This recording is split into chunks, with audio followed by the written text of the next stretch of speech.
Veja neste vídeo o discurso completo do Bolsonaro. Então, na fala dele, ele trouxe também no final desse vídeo, que eu já vou colocar, a família do Clezão, a esposa e as duas filhas. Foi comovente esse momento, porque você sabe, né, que o Clezão, vocês sabem que o Clezão morreu na cadeia por Alexandre de Moraes ter ignorado os pedidos de soltura, porque ele estava com problemas cardíacos.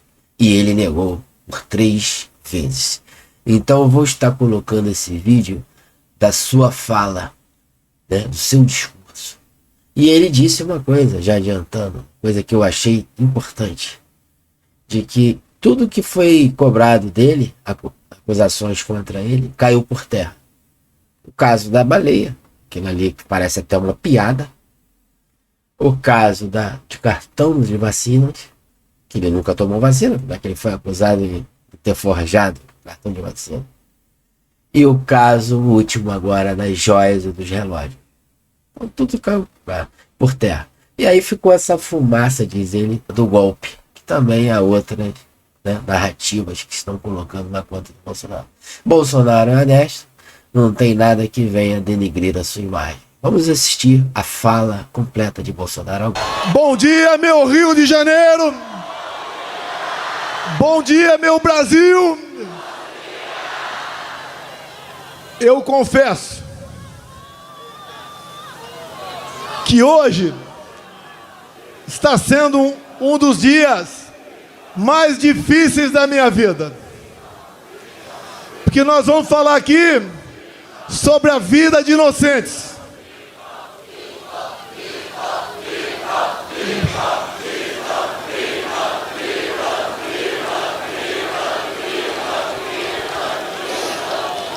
Nós vamos falar sobre a vida de inocentes, sobre a vida de pessoas que estão sendo injustiçadas. Eu jamais esperava um dia estar lutando por anistia de pessoas de bem, de pessoas que não cometeram nenhum ato de maldade, que não tinham intenção e nem poder para fazer aquilo que estão sendo acusados.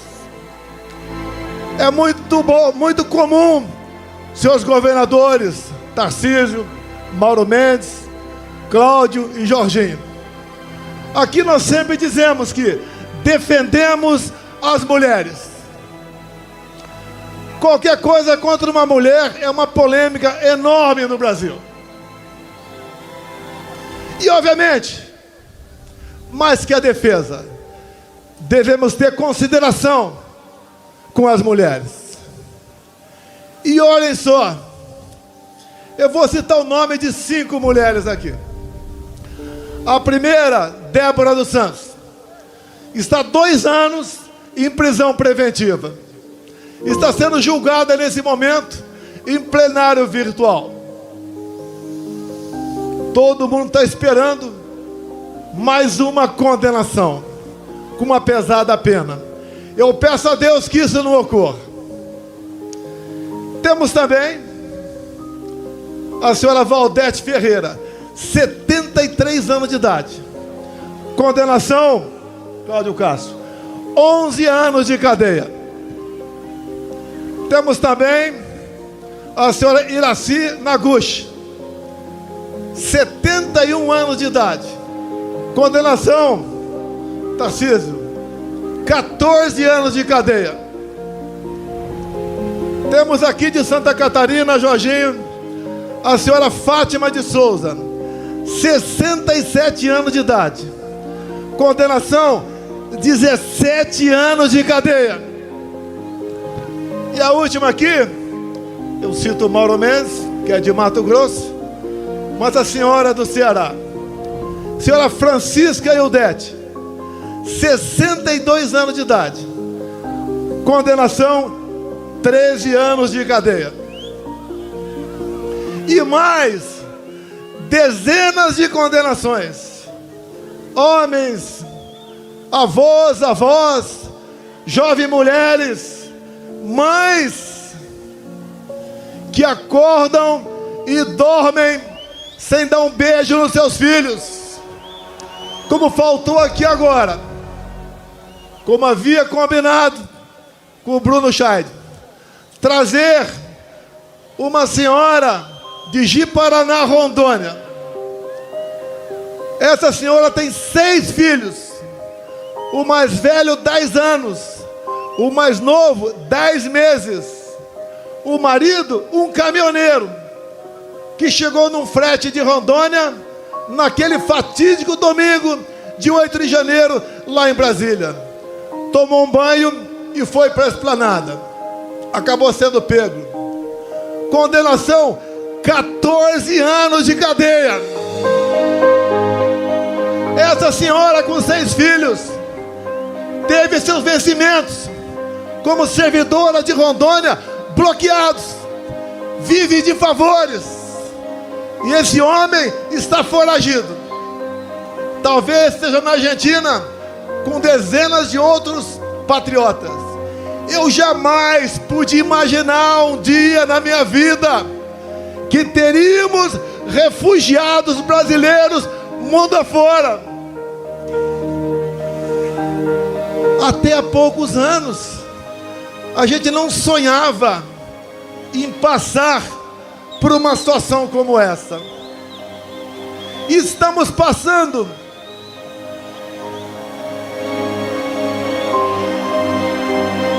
Tem alguém passando mal, é isso?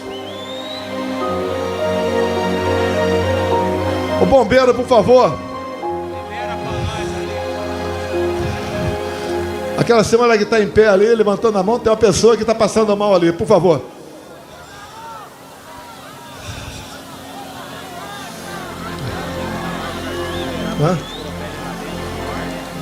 É aqui o corredor aqui, por favor, o corredor aqui.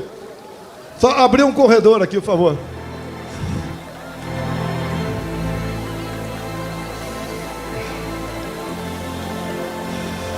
Ok?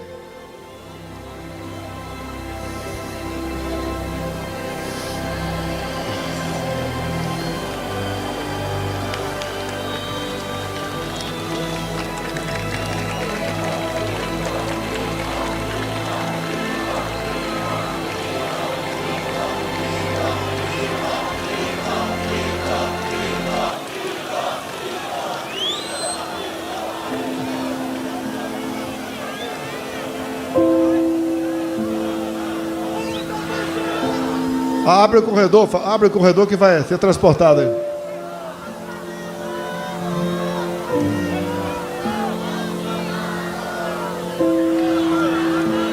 Ok? Posso continuar?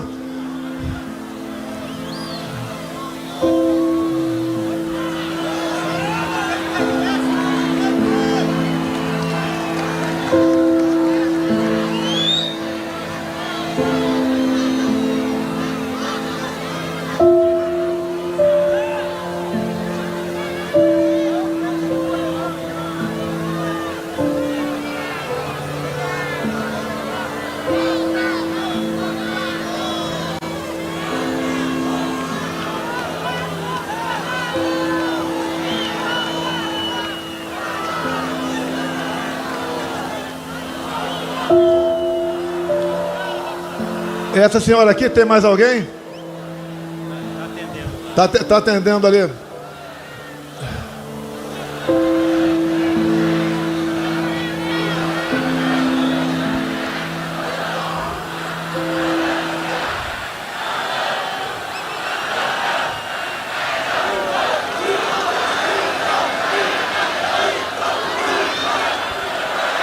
Está sendo atendida aí, posso continuar?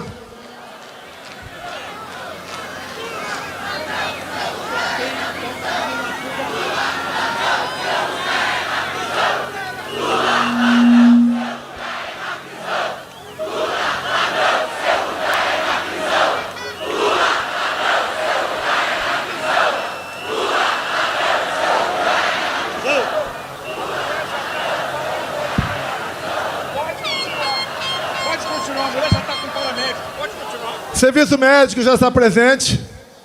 Corredor está aberto. Bombeiro já está ao lado do colega que está passando mal. Vamos continuar. Se precisar, Eu paro.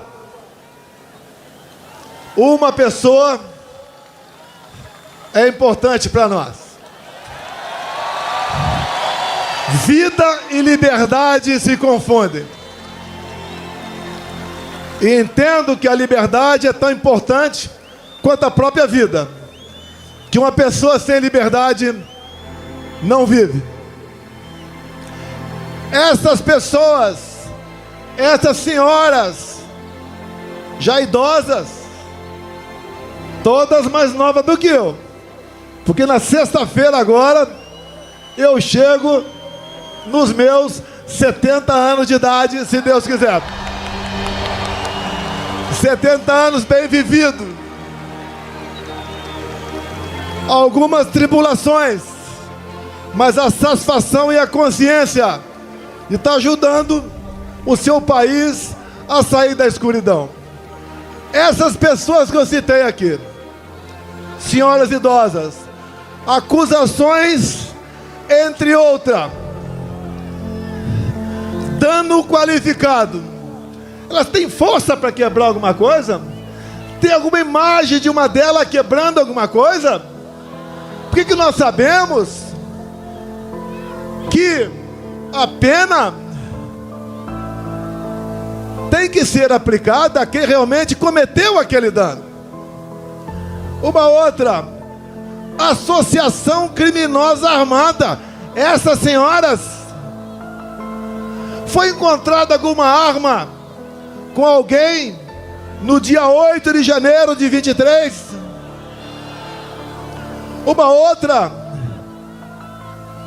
golpe de Estado.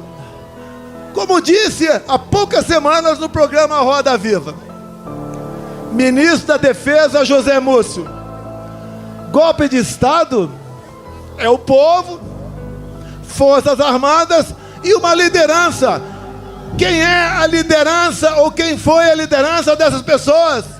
Não tiveram. Foram atraídas para uma armadilha. Até o presidente da República, que costuma acordar tarde durante a semana, acordou cedo domingo e foi para Araraquara. Outro dia conversei com um colega de Israel. Ele falou: que golpe foi esse que o Mossad não ficou sabendo? Quando se há uma tentativa dessa natureza pelo mundo, em poucos minutos o mundo todo toma conhecimento. Mas qual o objetivo deles? O que eles querem? Todas as narrativas contra mim foram para o espaço. Marielle Franco, baleia, 100 imóveis no Vado Ribeira, móveis no Alvorada, joias, vacina, tudo foi embora. Sobrou a fumaça do golpe. Quando o Malafaia fala em dispositivos constitucionais, eu talvez, por obrigação, conheço um pouco mais a Constituição do que ele. Quando se fala em estado de sítio, estado de defesa, o primeiro passo é o presidente convocar os conselhos da defesa e o Conselho da República. Foi convocado? Não! Você vai naquele trabalho mal feito daquela banda da Polícia Federal que serve Alexandre de Moraes. Está lá que o golpe, segundo eles, começou no dia 29 de julho de 21. Alguém sabe o que aconteceu nesse dia? Vocês não sabem. Uma live que eu fiz lá no Alvorada e critiquei o sistema eletrônico de votação, onde eu dissequei um inquérito aberto em novembro de 2018. Inquérito que até hoje está em aberto. Inquérito esse que eu mostrei para os embaixadores, que no dia seguinte o Alexandre de Moraes classificou esse inquérito como confidencial, ou seja, secreto. Secreto por quê? Qual é a alma da democracia? É a transparência, é o voto, é a contagem pública dos votos, é a certeza que o eleitor chega de dizer que votou em tal pessoa, o voto foi para aquela pessoa. Eu não estenderei muito não, que o Malafaia tecnicamente se comportou como um brilhante advogado aqui, apesar de ele não ser. Eleições de 22, a gente arrastava multidões pelo Brasil. Foi aqui no 7 de setembro, tinha mais gente do que agora. Fazíamos motocicletas pelo Brasil todo. São Paulo, segundo lá, a Polícia Militar, batendo 300 mil motos. Foi em Santa Catarina, foi em Mato Grosso, foi no Brasil todo. O agro estava quase 100% fechado conosco. Os cristãos, da mesma maneira. Nós tínhamos majorado com responsabilidade o Bolsa Família para R$600. Nós, com o Rogério Marinho presente aqui, levamos água para o Nordeste. A Tereza Cristina na agricultura abriu comércio com o mundo todo. O Tarcísio, com orçamento pequeno, cresceu com sua competência e atendeu o Brasil em obras de infraestrutura. O nosso governo fez o seu trabalho. Por que perdeu a eleição? Por que perdeu a eleição?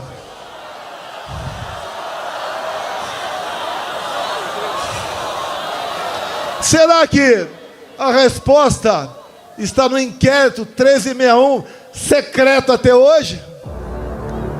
Eu cometo um crime, tranquilo, se a Rede Globo de televisão me convidar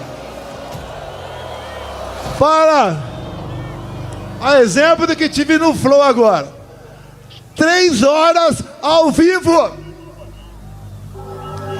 Rede Globo, 3 horas ao vivo, vocês perguntem o que bem entender. Eu quero 30 minutos para falar do Brasil, mas pergunte o que bem entender. E eu abro esse inquérito secreto ao vivo na TV Globo.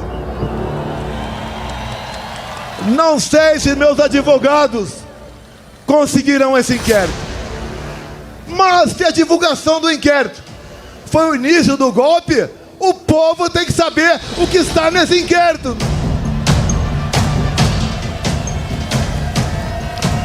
Todos os inquéritos de Alexandre de Moraes são confidenciais, secretos.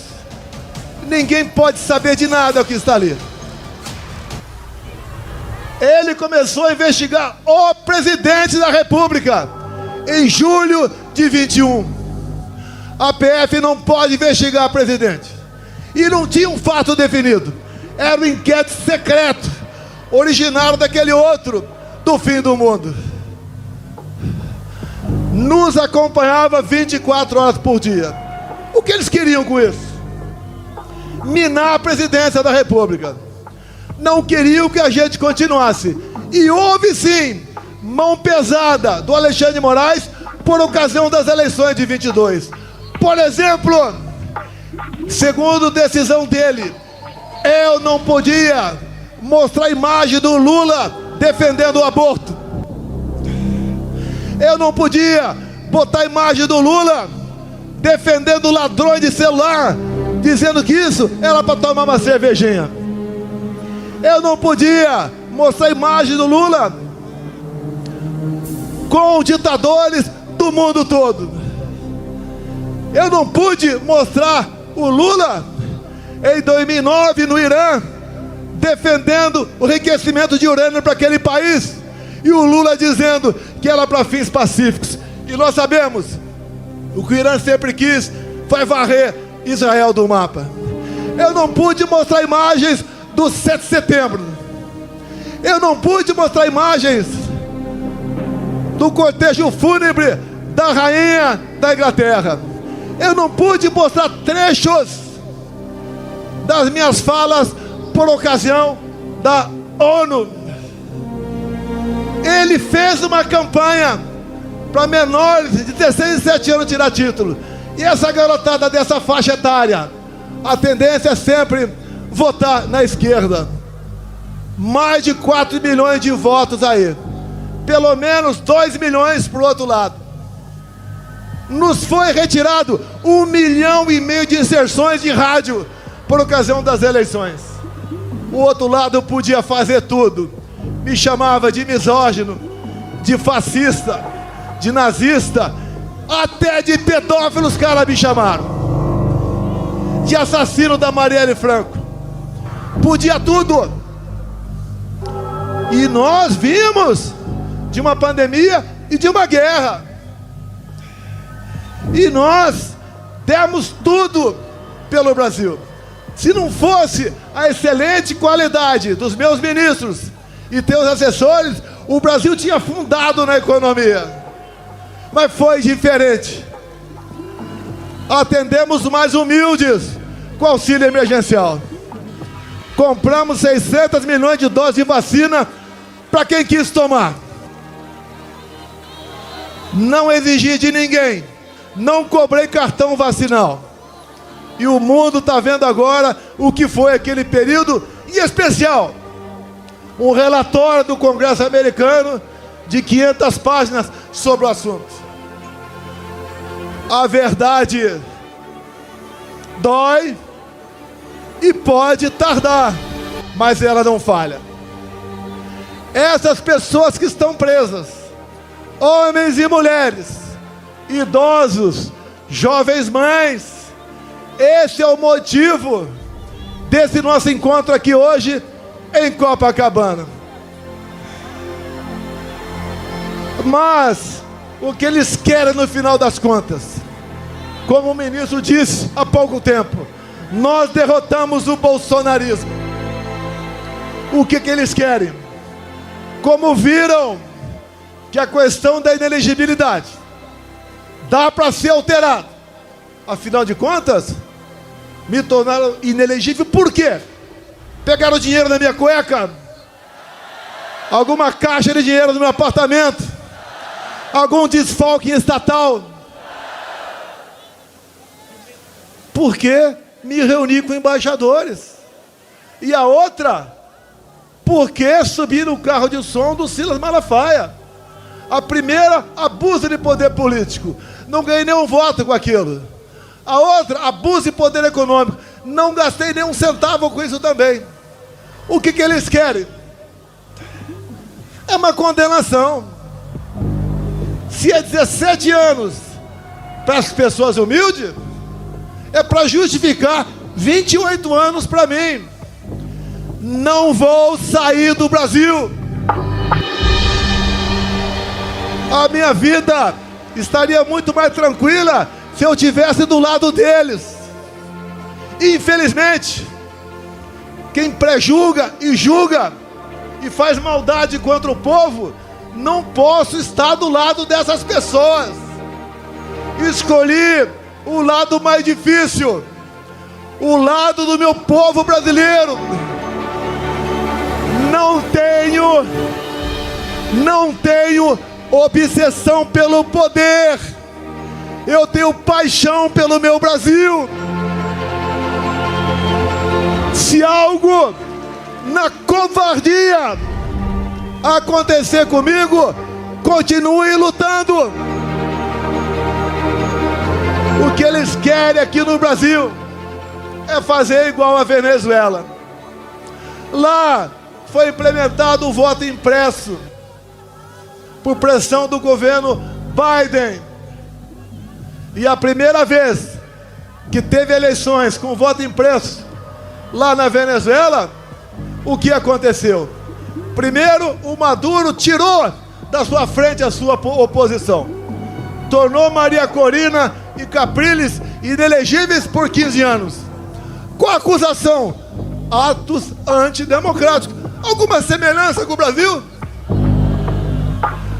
Quando eles querem me tirar por uma condenação, já que a inelegibilidade está ameaçada para eles, inventam uma historinha de golpe. Que golpe é esse que eu tenho que provar que não dei? E tem que ser o contrário, eles têm que provar que eu tentei. Queria dizer que o golpe começou no dia 29 de julho de 21 e terminou no dia 8 de janeiro de 23, ninguém engole essa história. E só não foi perfeito essa historinha de golpe para eles, porque eu estava nos Estados Unidos. Se tivesse aqui, estaria preso até hoje, ou quem sabe, morto por eles. Eu vou ser um problema para eles, preso ou morto. Mas eu deixo acesa a chama da esperança, da libertação do nosso povo. Afinal, o Brasil é um país fantástico. Desculpem o pessoal lá de Israel. Aqui é a terra prometida. Aqui é a terra de Deus. Aqui temos gente do mundo todo. E não vai ser uma pessoa que vai nos derrotar, que vai nos intimidar. E agora, indo para o encerramento, senhores deputados federais, senhores senadores, parte presente aqui, nós temos um compromisso que está no coração de qualquer um de vocês. É buscar anistia aos nossos irmãos e irmãs que estão presos nesse momento. Não podemos entender que continuemos tendo órfãos de pais vivos pelo Brasil. Não existe maldade maior do que essa. Hoje, por levantamento, já temos voto suficiente para aprovar na Câmara. Como disse aqui Rodrigo Valadares, lá de Sergipe, que é o relator dessa proposta, e também o sócio de Cavalcante, que é o líder do nosso partido lá na Câmara. Nós seremos vitoriosos. Nós veremos aparecer a justiça, se não é para aquele outro poder que existe para isso, pelo poder legislativo, que até o Lula vete. Nós derrubaremos o veto. Agora, por que a esquerda está contra a anistia? Já que eles, ao longo da história, sempre foram beneficiados de anistia. Como disse há pouco tempo, editorial, o jornal O Estado de São Paulo: se tirar das mãos do PT a falsa bandeira de defesa da democracia, o PT não existe. Não tem o que apresentar para vocês, nem para alimentar o pobre, que eles sempre disseram que a nossa meta é dar comida para o pobre. Nem isso tem mais. Pesquisas, acreditem ou não, lá no Rio Grande do Norte, eu estou na frente do Lula.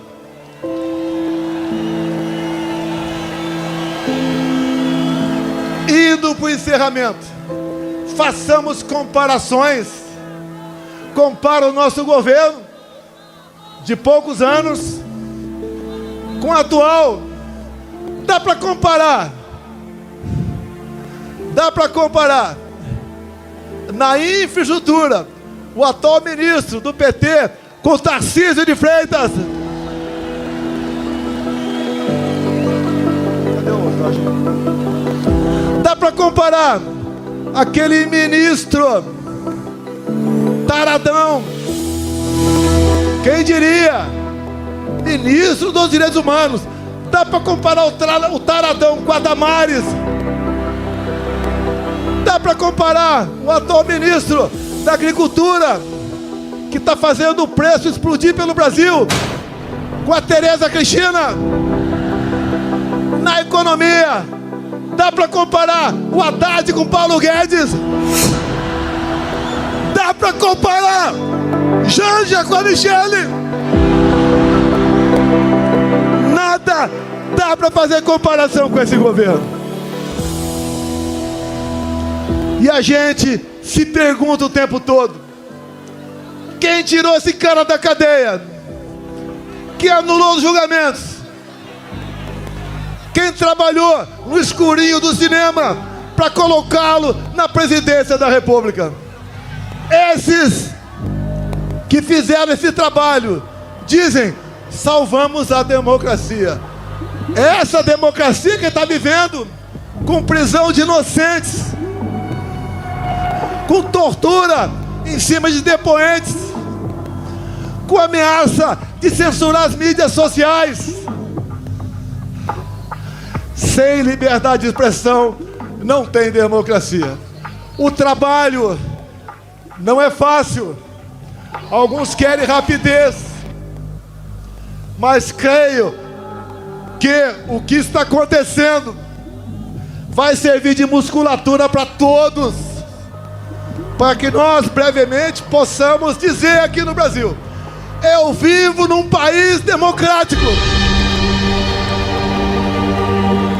E quem tem que dizer o que pode ou não ser feito no Brasil é o povo brasileiro.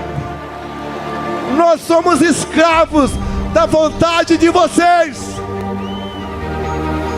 Sempre digo: ninguém tem o que nós temos. O que está errado? Onde erramos? Escolhas. Escolhas. Qual deveria ser, politicamente falando, a melhor região do Brasil? A mais próspera, a com mais igualdade, com mais oportunidade, com mais amor. Tinha que ser respeitosamente o nosso Nordeste. E por que não é? Não é porque o PT está há 20 anos lá, roubando o nordestino, sonegando educação para eles. Os estados com maior índice de violência, infelizmente, é o Nordeste. E aqui comigo, por coincidência, os 2 melhores, os 3 melhores em índice de violência: Mato Grosso, Santa Catarina e São Paulo. Mas, meus amigos, meus irmãos do Rio de Janeiro, eu só tenho a agradecer a vocês. Desde que vocês acolheram esse jovem garoto caipira em 73, lá em Resende, na Academia Militar. Jamais eu esperava que a minha vida acontecesse tudo isso, bem como jamais esperava que na minha vida Ele colocasse ao meu lado pessoas fantásticas, pessoas maravilhosas, patriotas, que têm Deus no coração. O meu ciclo vai se esgotar um dia, mas nós estamos deixando muitas pessoas capazes de me substituir no futuro. Por lá de lá não tem nenhuma liderança. Por lá de lá não tem o que falar para se apresentar junto a vocês. Nós acreditamos no futuro do nosso Brasil. E o último ato aqui, esta senhora que está do meu lado e as suas 2 filhas. Aqui é a viúva do Crezão.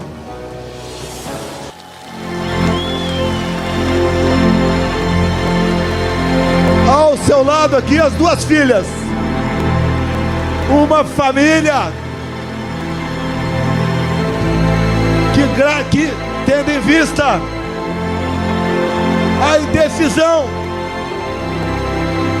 a decisão de alguém que devia usar sua caneta para fazer justiça, por 3 vezes negou a liberdade de um cardíaco para ser tratado condignamente.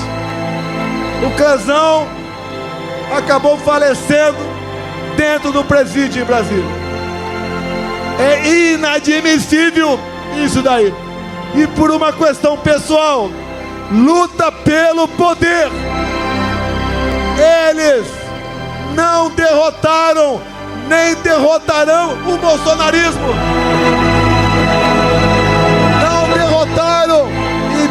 derrotarão aqueles que defendem Deus, pátria, família e liberdade. Nós estamos mais fortes. E peço a vocês, por ocasião das eleições do ano que vem, me deem 50% da Câmara e 50% do Senado, que eu mudo os destinos do nosso Brasil.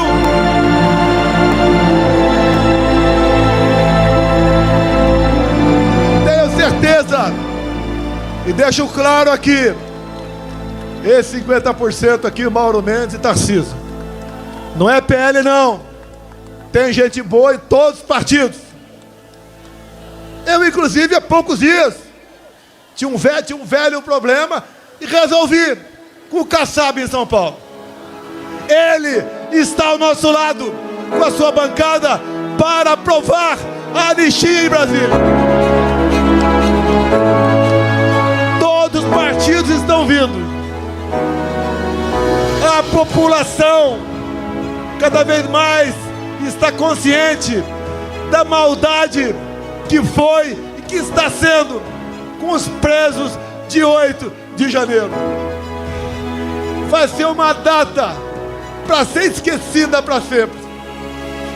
As marcas perdurarão para sempre, mas uma data para ser esquecida ou conhecida por uma minoria que, usando o poder da sua caneta, tentou jogar o Brasil nos braços de uma ditadura que vocês sabem como ela começa e como ela termina. Ainda dá tempo. O Brasil precisa de cada um de vocês. No próximo dia 6 estaremos na Paulista, em São Paulo. Depois iremos para o Nordeste, talvez Aracaju, do deputado relator.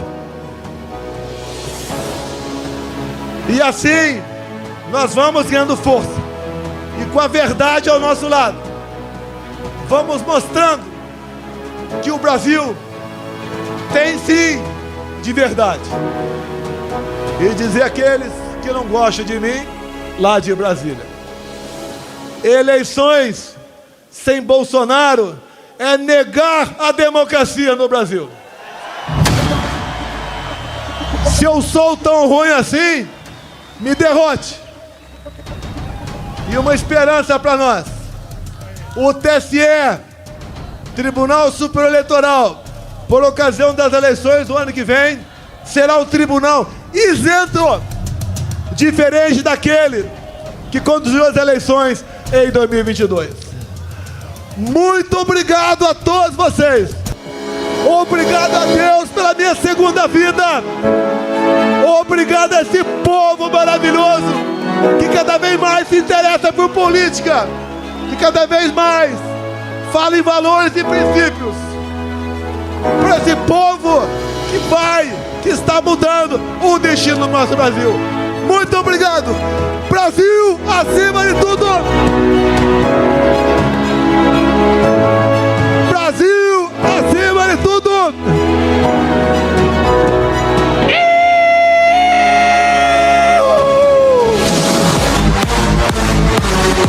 Impressionante esse discurso do Bolsonaro dessa vez. E ele disse muitas coisas, né? E uma coisa que eu reparei importante nesse último momento foi que ele disse que o TSE, na ocasião das eleições de 2026, vai ser imparcial. A imparcialidade. Porque acho que os ministros que irão ali compor vai ser Nunes Marques e André Mendonça. É isso que eu estou sabendo. E aí, se ele estiver competindo, não vai ter aquele esqueminha, né? E aí tudo indica que ele será o presidente de 2026. Vamos ver as cenas dos próximos capítulos. Um discurso muito forte, muito verdadeiro, que convence qualquer pessoa do que estamos vivendo, esse momento crítico, estranho no Brasil. Mas que se o povo continuar se interessando em política, querendo saber o que está acontecendo realmente, as coisas vão mudar. Um grande abraço e até as próximas.